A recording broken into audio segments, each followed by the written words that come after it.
ڕێز و سڵاو بۆیەوە بینەرانی خۆشەویستی تەلەڤیزیۆنی کۆمەڵە بە یارمەتی ئاوڕیانی ئاوکار ماتوێنێتەوە خزمەتتان بۆ پێشکەشکردنی گەشتیە واڵەکانی ئەمڕۆی چوارشەممە. سەرەتا سەردێڕی چەند هەوڵ وتنەوەی دروشمی ژن ژیان ئازادی لە مەراسمە نەورۆزیەکانی کرماشان و ئیلام. ڕێگری سپای پاسداران لە بەڕێوەچوونی مەراسمی نەورۆز لە مەرگەوەڕی ورمێ. دەست بەسەرکردنی بێهزاد دافعی لە شاری مەریوان. بۆ پێشاندانی ژنانی شڕناخ دژ بە مافیای بازرگانی سێکسی لەو شارە. ڕێپێوانی گەورەی کەشاوەرزان لە ئیسفەهان. هێرشی هێزەکانی ڕژیم بۆ سەر گەشتیاران لە قشم. هەڵکشانی ئاماری منداڵانی کار لە ئێران و خۆپێشاندانی خەڵکی غەزا دژ بە گروپی حەماس.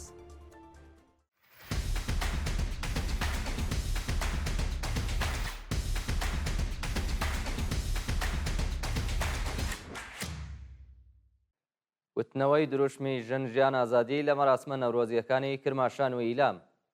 ڕۆژی سێشەممە 5 خاکەلەوەی 1404 هەتاوی هەزاران ژن و پیاوی ئازادی خواز لە پارێزگاکانی کرماشان و ئیلام مەراسمەکانی نەورۆزیان بە شێوەیەکی شکۆدار بەڕێوە برد. بەوتەی سەرچاوەکانی هەواڵ سەرەڕای هەڕەشەی ناوەندامنیەتیەکانی ڕۆژیم دەیان هەزار ژن و پیاوی ئازادی خواز و بەرابەری تەڵەبی شاباد گیلان غەرب چەرداوڵ و ئابدانان ئاگری نەورۆزیان داگیرساندووە و بە دەوریدا سەمایان کردووە. ژنانی یەکسانی خواز بە تووردانی حیجابی ئیجباری هاوڕێ لەگەڵ پیاوان دروشمی ژن ژیان ئازادیان وتۆتەوە و هیوای سەرکەوتنیان لە ساڵی تازە بۆ هەموو خەڵکی ئێران خواستووە. لەلایەکی دیکەوە خەڵکی بەشدار لە مەراسمی نەورۆزی گێڵان غەرب بە بەدەستەوەگرتنی پلاکارد پشتیوانی خۆیان لە کوردانی شاری ورمێ دەربڕیوە و ئاڵای دەوڵەتی فاشیستی تورکیایان سوتاندوو. ڕێگری سپای پاسداران لە بەڕێوەچوونی مەراسمی نەورۆز لە مەرگەوەڕی ورمێ بڕیار بوو ڕۆژی دووشەممە 4 خاکەلێوەی ئەمساڵ مەراسمێکی گەورەی نەورۆزی لە ناوچەی دیزەجی سەر بە مەرگەوەڕی ورمێ بەڕێوە بچێت، بەڵام سەرکوتگەرانی سپای پاسداران ڕێگریان لێ کردو. بە وتەی هاونیشتمانیان هێزەکانی سپای پاسداران بە دوای بڵاو پێکردنی خەڵک لە ناوچەکانی دیزەج و مەرگەوەڕ سوڕاونەتەوە تاکو و ڕێگە لە کۆبوونەوەی خەڵک بگرن. هاوکاتی دارەی تڵاعاتی ورمێ لە ڕێگەی پەیوەندی تەلەفۆنیەوە هەڕەشەی لە بەڕێوبەرانی مەراسمەکە کردووە و ڕایگەیاندووە کە بە هیچ شێوەیەک ناتوانن ڕێوڕەسمی نەورۆزی بەڕێوە ببن. دەست بەسەرکردنی بێهزاد دافعی لە شاری مەریوان. دکتۆر بێهزاد دافعی نووسەر و بەندکراوی سیاسی پێشووی تەمەن 45 ساڵی خەڵکی مەریوان ڕۆژی یەکشەمە 3 خاکەلێوە لەلایەن ئیدارەی تڵاعاتەوە لە یەکێک لە شەقامەکانی ئەو شارە دەست بەسەر کراوە. دەست بەسەرکردنی بێهزاد دافعی لە حاڵێکدایە کە ڕۆژی دووشەممە 4 خاکەلێوە برایەکیە و چالاکە مەدەنیە بە ناوی کاروان دافعی لە پەیوەندی لەگەڵ ڕێوڕەسمەکانی نەورۆزدا دەست بەسەر کرابوو. شایانی باسە کە بە دوواداچوونی بنەماڵی و دوو چالاکە مەدەنیە تا بە ئەمڕۆی جاکامێکی نەبووە و نیگەرانی دۆخی تەندروستی بێهزاد و کاروان. ئازادی 5 دەست بەسەرکراوی مەراسمەکانی نەورۆز لە شاری مەریوان. ڕۆژی سێشەممە 5 دەست بەسەرکراوی مەراسمەکانی نەورۆز بە ناوەکانی محەممەد نیکپەی، ئارام نیکپەی، محەممەد ئەشتەک، بیلال دادڕەس و کەیهان تەدبیری بە دانانی وەسیقا لە زیندانی مەریوان ئازاد کراون. بە پێی راپۆرتەکان ئەو 5 هاوڵاتیە لە پەیوەندی لەگەڵ ڕێوڕەسمەکانی نەورۆز لە گوندەکانی نێو سەردۆش دەست بەسەر و پاش لێپرسینەوە بە دانانی بارمتە ئازاد کراون. جێگای ئاماژەیە کە هیچ زانیاریەک لەسەر چارەنووسی 3 دەست بەسەرکراوی دیکە بە ناوەکانی تەحسین دادڕەس، چالاک پیرۆزی و کاوە داستان لە بەردەستانی. خۆپێشاندانی ژنانی شڕناخ دژ بە مافیای بازرگانی سێکسی لەو شارە. بە پێی راپۆرتی میدیاکانی باکووری کوردستان بڕیارە ڕۆژی سێشەممە 5 خاکەلێوە چەند گرۆپی مافیایی چالاک لە بواری بازرگانی سێکسی دادگایی بکرێن بۆ بۆنەوە دەیان ژنی چالاکوان لە بەردەم دادگای ئەو شارە کۆبوونەوە و خوازیاری سزادانی تاوانباران بوو. بە پێی زانیاریەکان بەزوتنەوەی ژنانی ئازاد و کۆمسیۆنی منداڵانی پارتی دیموکراتی گەلان بە دروشمەکانی ژن ژیان ئازادی بە فەلسەفەی ژنان ژیان ئازادی فەحشا لەناوە بین نابۆ تونند و تیژی ئازار و بەهرەکەشی لە ژنان و منداڵان لەسەر شەقامەکان ڕێپێوانیان کردووە و دوجار لە بەردەم دادگای شڕناخدا کۆبوونەتەوە. ژنانی بەشدار خوازیاری سزادانی تاوانباران بوون و داوایان کردووە چیتر ڕێگە بە چالاکی و گروپانە لە باکووری کوردستان نەد. زەوتکردنی 2,700,000 حەبی کپتاگۆن لە قامیشلوو. هێزەکانی ئاسایشی ڕۆژاوای کوردستان ڕۆژی سێشەممە 5 خاکەلێوە 2,700,000 حەبی کپتاگۆنیان لە بار هەڵگرێکدا دۆزیوەتەوە. بە وتەی فەرماندەیی ئاسایشی قامیشلوو، هێزەکانیان لە ئۆپراسیۆنێکی تایبەتدا توانیویانە 2,700,000 حەبی کپتاگۆن لە نێوبار هەڵگرێکدا زەوت بکەن. هەروەها 2 ئەندامی سەرەکی گروپە مافیاکانی مادەی هۆشبەر لە کانتۆنەکانی جەزیر و فڕات لەلایەن هێزەکانیانەوە دەست بەسەر و ڕەوانەی زیندان کراوە. ڕێپێوانی گەورەی کەشاوەرزان لە ئیسفەهان. ڕۆژی سێشەممە سەدان جوتیاری ئیسفەهانی بە بەدەستەوەگرتنی پلاکارد و وتنەوەی دروشت لەسەر پردی 33 پۆل ڕێپێوانیان کردووە. کەشاوەرزانی ناڕازی دروشمەکانی حەقاوە مافی جوتیارانە و دانوستانی لەسەر ناکرێت، زایندەڕوودی زیندومان دەبێت و حەقاوەکانمان دەگرین، تەنانەت گەر نەمێنین دژاتی خۆیان لەگەڵ سیاسەتەکانی دەوڵات نیشانداوە. جوتیاران وتویانە بەرپرسانی ڕژیم ئاوی زایندەڕوودیان بۆ دەیان کارخانەی زەبەلاح لە پارێزگای یەست گواستۆتەوە و کەشاوەرزانی پارێزگای ئیسفەهان بەهۆی بێ ئاویەوە زەرەرمەند بوون.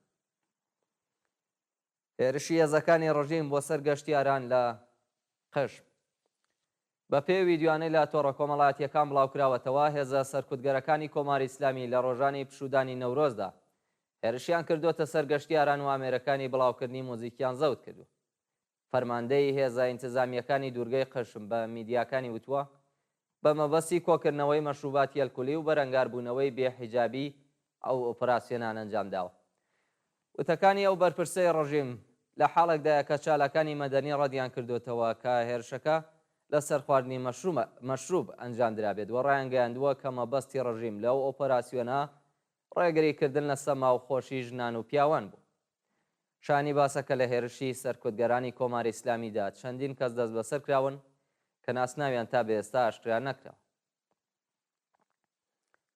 لەسەر کار دەرکردنی 21 کرێکاری شرکەتی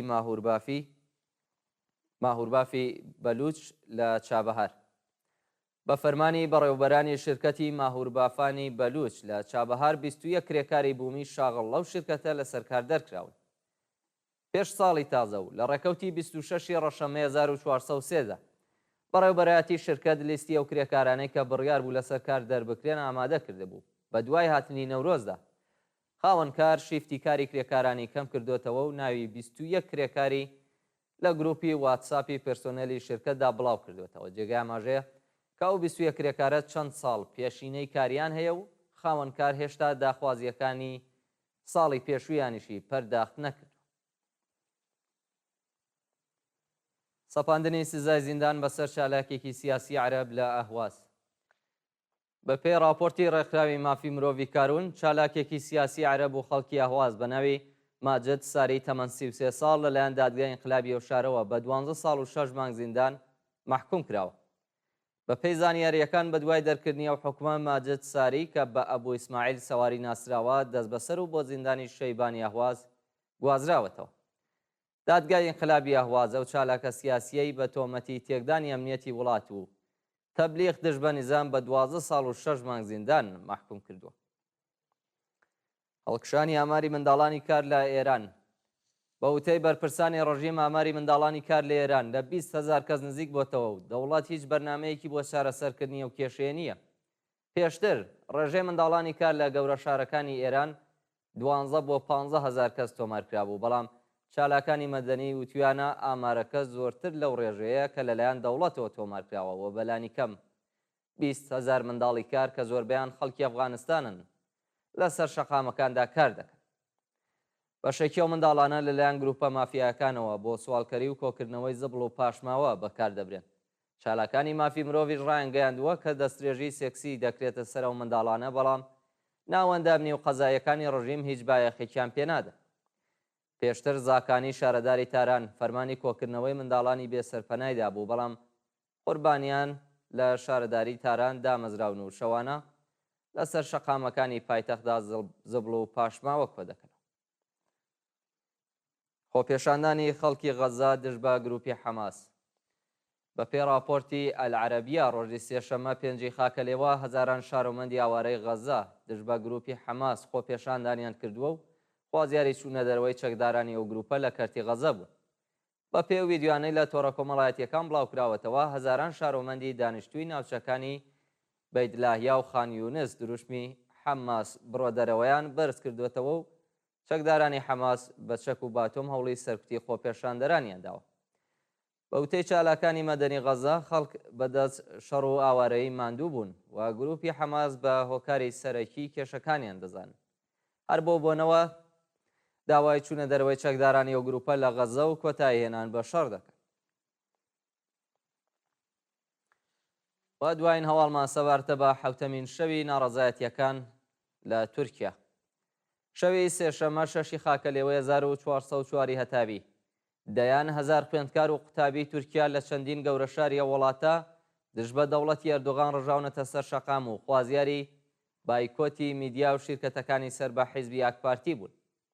بە پێی زانیاریەکان 10 ڕۆژنامەوان و هەواڵنێر دەست بەسەر و 7 کەسیان مەحاکمە و زیندانی کراون. هەروەها ڕێژەی دەست بەسەرکراوان بۆ 1418 کەس بەرز بۆتەوە و دادگوستەری تورکیا لە ڕەوەندێکی نایاساییدا پەروەندەسازی بۆ مامۆسایانی قوتابخانە و زانکۆکانی ئانکارا، ئیستانبول و بورسا کردووە. ڕۆژی ڕابردوو سەندیکای کارمەندانی بەشی پەروەردە هۆشداری بە دەوڵەتدا کە سەرکوتگەریەکانیان ناتوانێت پاشەکشیان پێ بکات و تا ئەو کاتەی دیکتاتۆر دەرڕوخێنن درێژە بە خەباتەدا. بینەرانی خۆشەویست گەشتی هەواڵەکانی ئەمڕۆتان پێشکەش کرا. کات و ساتێکی خۆش بۆ هەموو لای.